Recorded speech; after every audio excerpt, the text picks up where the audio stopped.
Boa tarde. Há poucos dias de terminar o ano letivo, o que fazer quando um prestador de serviço tão importante como é a escola pede falência? A quem os pais e alunos devem recorrer? É o que você vai saber na edição de hoje do Jornal da Justiça. Esse é apenas um dos destaques, você vai ver também. Contrabando. Polícia e Exército apreendem 800 caixas de cigarro na divisa do Brasil com o Paraguai. Superior Tribunal de Justiça confirma cassação da aposentadoria de delegada do Distrito Federal. Marta Vargas respondeu ao processo administrativo quando estava à frente das investigações da morte do casal Vilela e da empregada da família. E ainda, Justiça do Rio condena a empresa de videogame por retirar jogador da plataforma.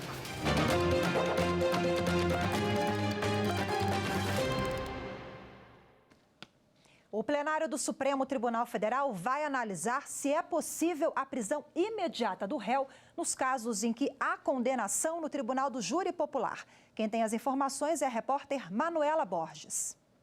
Por meio do plenário virtual, os ministros entenderam que, dada a relevância do assunto, o colegiado da Suprema Corte tem que se posicionar. A soberania da decisão do júri popular permite a imediata execução da pena imposta pelo Conselho de Sentença. Há inúmeras interpretações para isso. Um recurso apresentado pelo Ministério Público de Santa Catarina questiona o entendimento do Superior Tribunal de Justiça num caso de feminicídio duplamente qualificado.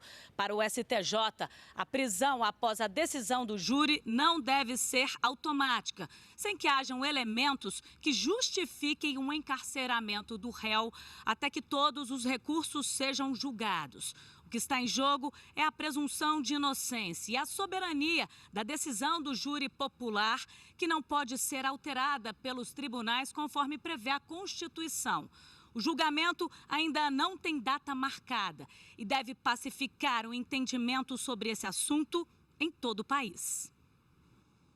A 9ª Câmara de Direito Criminal do Tribunal de Justiça de São Paulo manteve decisão que condenou um homem pela morte do ex-vereador de Cajamar, Reinaldo Leal de Souza, após uma discussão. A pena foi fixada em 20 anos de reclusão em regime inicial fechado. De acordo com os autos, os dois discutiram em um bar após o acusado chamar o político de ladrão. Pessoas que estavam no local interviram e separaram a briga. Mas o réu saiu do local para buscar uma arma, voltou ao bar e disparou contra o ex-vereador.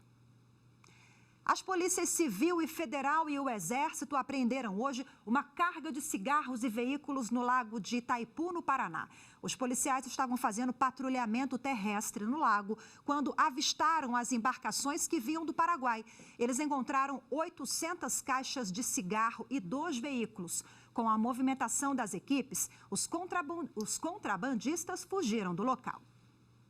E para tornar o relato de violência sexual menos traumático para crianças e adolescentes, tribunais de justiça de todo o país têm adotado uma nova metodologia conhecida como depoimento especial. O projeto piloto foi implantado em Muzambinho, no sul de Minas. Confira na reportagem de Eduardo Júnior.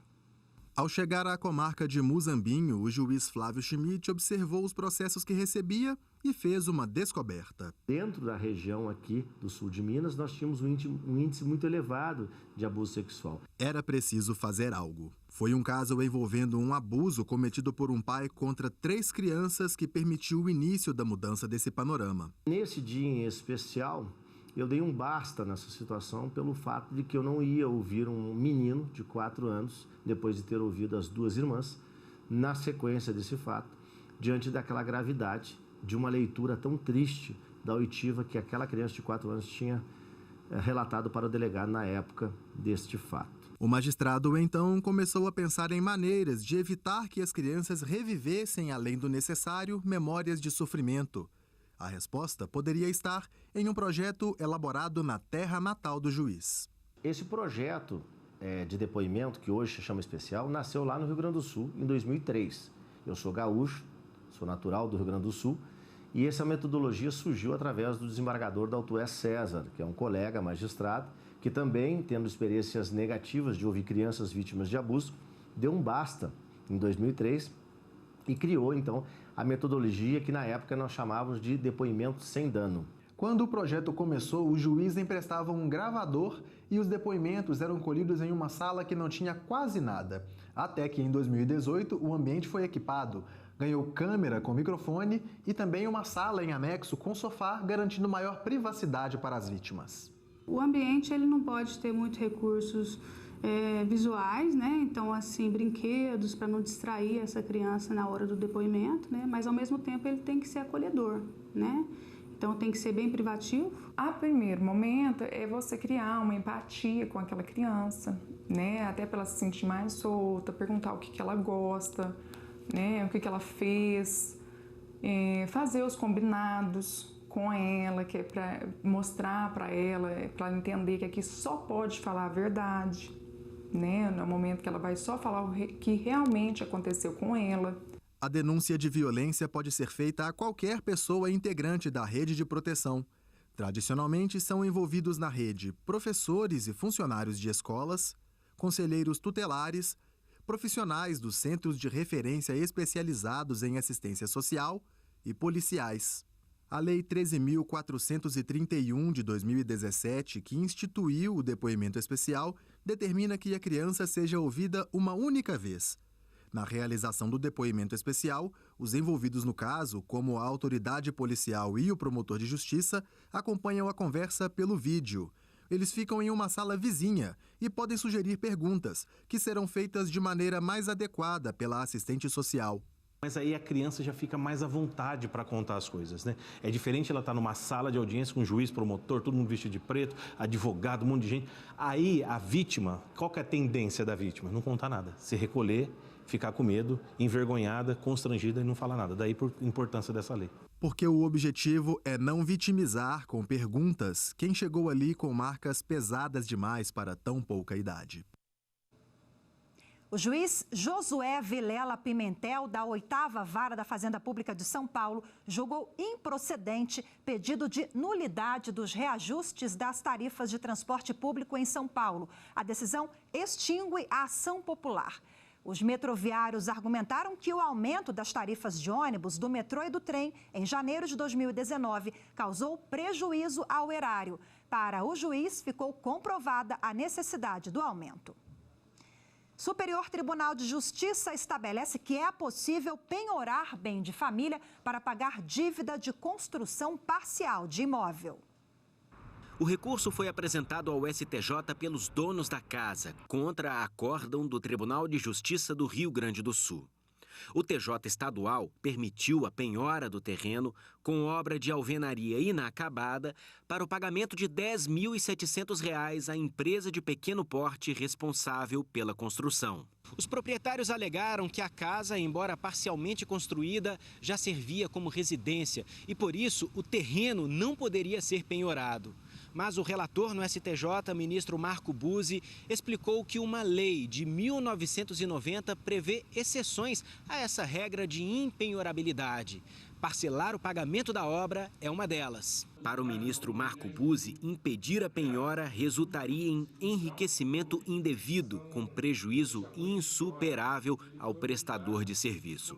A 4ª turma do STJ negou o recurso dos donos do imóvel e confirmou o acórdão do Tribunal de Justiça do Rio Grande do Sul, que permitiu a penhora do terreno. Em decisão inédita, o Superior Tribunal de Justiça determinou que um pai pague aluguel aos filhos. Ele era viúvo, se casou de novo e continuou morando no imóvel da família. O STJ entendeu que, com a união estável, o direito de habitação do cônjuge sobrevivente acaba. O entendimento é dos ministros da 3ª turma do STJ, ao analisarem o caso em que os filhos buscavam o direito de receber aluguel da casa ocupada pelo pai. O imóvel foi adquirido em conjunto com a esposa morta em 1990 e, desde então, ele morava na residência. Em 2013, os filhos entraram na justiça pedindo aluguel pela ocupação do imóvel e alegaram que o direito real de habitação do pai parou com o registro da união estável, formalizada em 2000. Em primeira instância, o juiz determinou o pagamento de aluguéis, por entender que a ocupação exclusiva do imóvel pelo pai e a companheira gerava detrimento dos demais herdeiros. Ele recorreu sustentando o direito de habitação sobre o bem, argumento acolhido pelo Tribunal de Justiça do Distrito Federal e dos Territórios, ao entender que o direito real de habitação somente cessaria com um novo casamento. Os filhos recorreram ao STJ e sustentaram que o entendimento do TJDFT contrariava o Código Civil, onde o direito real de habitação ao cônjuge sobrevivente é assegurado enquanto viver e permanecer viúvo. O ministro relator, Marco Aurélio Belize, reconheceu que os benefícios do direito real de habitação estão sujeitos a uma condição resolutiva, assegurado enquanto perdurasse a viuvez. O relator destacou ainda que a união estável, mesmo antes do atual Código Civil, foi equiparada ao casamento para fins de reconhecimento de benefícios inicialmente restritos a um ou outro dos casos. O ministro, então, defendeu a equiparação plena entre as consequências jurídicas do casamento e da união estável, também para os fins de caracterizar a efetiva implementação da condição resolutiva do direito real de habitação nos termos do Código Civil. A turma seguiu o entendimento do relator e restabeleceu a decisão em primeira instância, fixando o pagamento de aluguel pelo pai aos filhos. Daqui a pouco, Justiça do Rio de Janeiro condena a empresa de videogame por banir jogador de plataforma online. Entenda essa história no próximo bloco, não saia daí. Justiça, para mim, é todas as pessoas terem um trabalho digno, né? Um salário digno.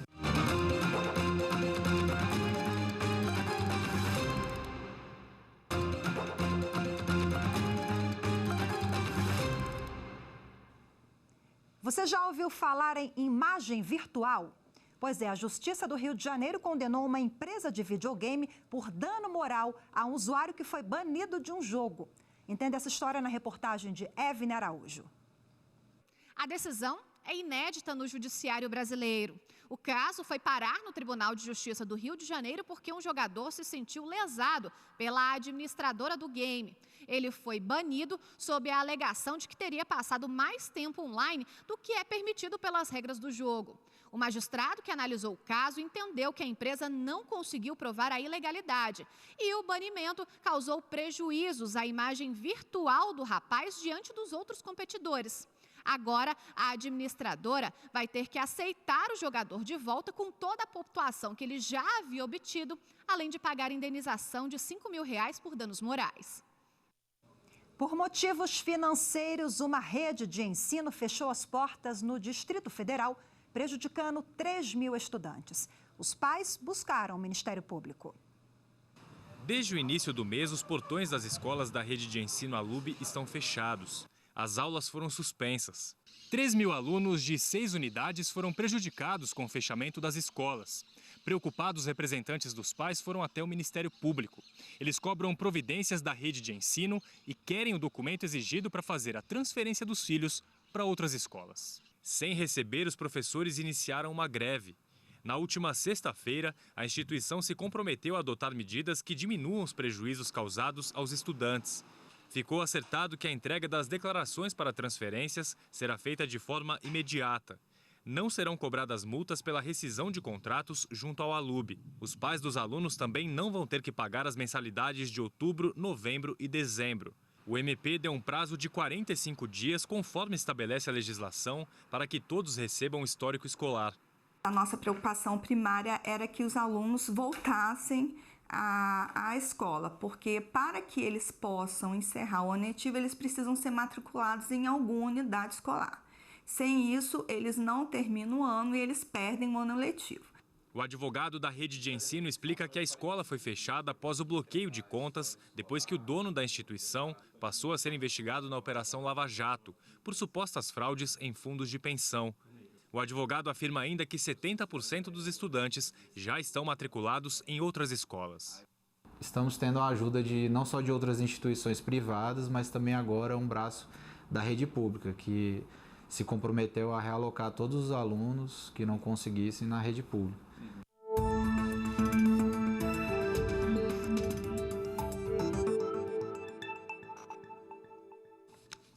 Bom, e para falar mais sobre esse assunto, eu recebo agora aqui no estúdio o advogado Melilo Nascimento. Tudo bem? Boa tarde. Boa tarde. O senhor que é especialista nessa área de educação, né? Nós vimos ali no finalzinho da reportagem que as escolas, então, precisam receber esses alunos, escolas públicas ou privadas, mas existe essa obrigação? No caso das escolas públicas, é uma obrigação por força de lei federal. No caso das escolas privadas, não há essa obrigação, mas obviamente que elas vão tentar encontrar um jeito, porque os maiores prejudicados são os estudantes e suas famílias numa situação como essa. É uma tragédia, é um desastre que decorre da péssima gestão de uma escola, mas isso já virou tradição no Brasil, em todos os cantos. Há sempre um município, uma localidade ou outra, onde, por conta dessa péssima gestão, presenciamos absurdos como este. A instituição dá sinais de que não enfrenta uma boa situação financeira, que está com dificuldades. Como é que os pais podem perceber isso? Olha, o desastre nunca vem de maneira inédita e sem conhecimento. No caso concreto, o ocorrido em Brasília, teve alguns sinais. O primeiro foi o fato de que os professores pararam de receber salário e entraram de greve em agosto. Já é um indício muito forte. Depois, desde o começo do ano, que parte da escola, porque não é uma escola apenas, é uma rede de escolas, uma parte dessa rede estava sem credenciamento na Secretaria de Educação. Portanto, vem à tona esses indícios. O problema é que faltou capacidade da escola de reconhecer que estava com sérios problemas e tomar uma medida mais correta e mais justa com relação aos estudantes. Agora, infelizmente, esse não é um caso isolado aqui no Distrito Federal. Outros estados também enfrentam, né? Já passaram por esse problema de fechamento de escolas. Existe um credenciamento dessa instituição.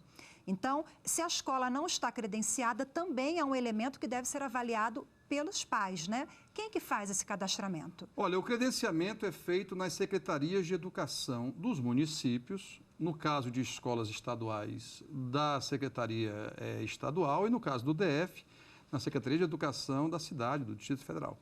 O grande problema é que esse cadastro é um cadastro quase que secreto. Apesar de serem públicos, a população não tem acesso a isso. Talvez uma grande medida fosse transformar esse cadastro em eletrônico. Pouquíssimos municípios, eu conheço 2 ou 3 que têm esse cadastro eletrônico. Isso economizaria gente, daria mais informação à população e, obviamente, permitiria um maior controle social por parte das famílias e dos estudantes com relação ao credenciamento das escolas. Doutor Melilo, a escola pode ser descredenciada? Pode. Quais são os motivos? Os motivos são a falta de projeto pedagógico, a falta de condições mínimas para funcionamento, a falta de quadro de professores. Ou seja, cada secretaria estabelece aí, dentro da legislação, que em certa medida é uma legislação já consolidada, nós temos muitos anos de produção legislativa sobre os temas da educação, e, ao mesmo tempo, é óbvio que os órgãos de controle, como o Ministério Público, que sempre estão atentos, têm que encontrar outros mecanismos de fiscalização para melhorar exatamente e evitar que se repitam casos como estes, que são já muito frequentes. Ou seja, nós não estamos contando nenhuma novidade, nós não estamos oferecendo nenhum dado novo, é algo que se repete todo ano em algum município, dessa vez foi no Distrito Federal, mas que tem essa história absolutamente trágica. Eu acho que é uma tragédia porque nós estamos no começo de novembro, daqui a pouquinho, e os estudantes têm um mês e meio de aulas. Deixa marcas, né? Deixa marcas, deixa trauma, prejudica a relação do ensino-aprendizado e, para piorar, afeta famílias, professores, funcionários, e isso acaba transformando essa tragédia em algo que a gente tem que combater. Doutor Melilo, diante da tragédia, nós vimos na reportagem a atuação do Ministério Público, do DF. A quem recorrer, o que fazer? É uma ação coletiva, uma ação individual ou diálogo também? Bom, me parece que o começo de solução passa pelo diálogo e o começo de pensar isso como política pública é fazer um trabalho a médio e longo prazo para evitar situações como essa, aumentando não somente o controle, mas o controle das famílias. Depois é possível ações individuais, há relações civis, há relações do consumidor, há relações trabalhistas, há relações no campo do direito educacional e pode ser feito pelo Ministério Público, que tem essa obrigação, mas também pode ser feito por meio dos pais que se reúnam para buscar os prejuízos. O que é importante? O mais urgente é encontrar um local para os estudantes completarem o ano de 2019 e reduzir ao máximo a perda desses estudantes. Muitos vão fazer exame nacional do ensino médio, muitos estão aí à beira de buscar um caminho para as suas carreiras, portanto, o principal nesse momento é reduzir o dano. Independentemente de uma ação, não tem preço, né? Claro, e mais do que isso, lembre-se que estamos cuidando de, geralmente, adolescentes que estão numa fase muito delicada da vida. Ok, doutor Melilo Nascimento, mais uma vez, muito obrigada, boa tarde. Eu que agradeço, boa tarde. E você vai ver no próximo bloco, delegada que investigou morte de ex-ministro do TSE perde a aposentadoria. Continue com a gente, eu volto já. Garante que as leis sejam para todos, né? E que seja de maneira igualitária para todo mundo.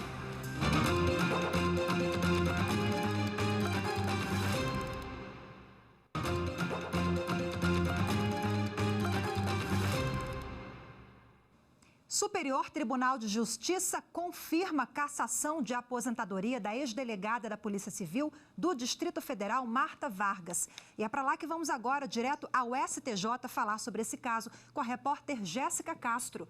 Olá, Jéssica, muito boa tarde para você. Olá, Rafaela, boa tarde. A ex-delegada Marta Vargas respondeu processo administrativo por atos praticados durante a investigação do caso que ficou conhecido como crime da 113 Sul, o triplo homicídio do ex-ministro do TSE, José Guilherme Vilela, sua esposa e a empregada da família. A ex-delegada foi condenada a 16 anos de prisão por fraude processual, falsidade ideológica, tortura e violação de sigilo funcional. Marta Vargas respondeu também a processo administrativo que concluiu pela demissão dela.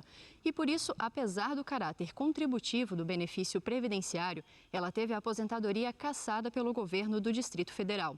A defesa recorreu ao STJ, alegando existir proteção integral e perene à aposentação do servidor, que já alcançou os requisitos necessários para o benefício. Mas os ministros da segunda turma, por unanimidade, entenderam que a lei determina que o servidor que responde a processo disciplinar só poderá ser exonerado a pedido ou aposentado voluntariamente após a conclusão do processo e o cumprimento da penalidade aplicada, mas não veda a cassação da aposentadoria. Eu volto com você, Rafaela. Obrigada pelas informações, Jéssica. A mãe de um segurado conseguiu na Justiça Federal o direito de receber pensão após a morte do filho. No caso, o Tribunal Regional Federal da Primeira Região considerou que consta no processo a comprovação da morte e a cópia do extrato do Cadastro Nacional de Informações Sociais, além de testemunha que confirma que o cidadão estava empregado na data do óbito. O relator, juiz federal Saulo Casale Bahia, destacou que a relação de dependência econômica entre mãe e filho ficou comprovada nos autos. Segundo testemunhas, o falecido era responsável pelo sustento da casa. Sendo assim, os magistrados concluíram que a mãe tem direito ao benefício de pensão por morte desde a data do requerimento administrativo. Pela lei, a carência do auxílio-doença é de 1 ano. Só depois desse prazo é que o trabalhador tem direito de receber o benefício. Mas a regra, no entendimento da Justiça Federal, tem sido de que o INSS não pode cobrar carência de auxílio-doença para gestantes de alto risco. As fotos mostram mãe e filha felizes e saudáveis. Mas Carol conta que não foi fácil ter a primeira filha. A gravidez foi de risco. Ela teve 7 princípios de aborto e, ao ser afastada do trabalho por isso, não recebeu o auxílio do INSS. Depois que eu fiquei afastada, eu fui pega de surpresa, porque eu nem fiquei amparada pela empresa, nem pela INSS. E foi aí que eu fiquei totalmente desamparada financeiramente, né? Nova, grávida, morando de aluguel e o marido desempregado ainda. Ela tinha menos de 12 meses de contribuição previdenciária. De acordo com a lei, a carência do auxílio-doença é de 1 ano. Só depois desse prazo que a trabalhadora tem direito de receber o benefício. A regra, no entanto, é constantemente questionada no Poder Judiciário. E o entendimento da Justiça Federal tem sido de que o INSS não pode cobrar carência de auxílio-doença para gestantes de alto risco. O argumento é de que a própria Constituição Federal, quando fala de previdência social, garante a proteção da maternidade. A decisão serve para casos em todo o país. Com isso, a Previdência Social é obrigada a arcar com benefício para mulheres nesta condição que precisam se afastar do trabalho por mais de 15 dias consecutivos. É praticamente unânime as decisões judiciais no sentido de que o INSS é obrigado a pagar o auxílio-doença, mesmo nos casos em que a mulher não cumpriu a carência de 12 meses, mas a gravidez é de alto risco. Se o direito tivesse sido respeitado, o auxílio-doença teria feito muita diferença na vida da Carol e da Ana Júlia. Me encontrei numa época totalmente sem dinheiro para nada, né? Nem pro chuval da Ana Júlia, porque eu não estava trabalhando, não tinha um dinheiro do meu trabalho, encostei, não tinha dinheiro do INSS, tinha um custo alto de remédios, tomei progesterona a gravidez inteira, então não tinha dinheiro nem pro custo dos remédios, para ser sincera. Foi ali, o alicerce familiar foi que me acolheu e que fez tudo dar certo.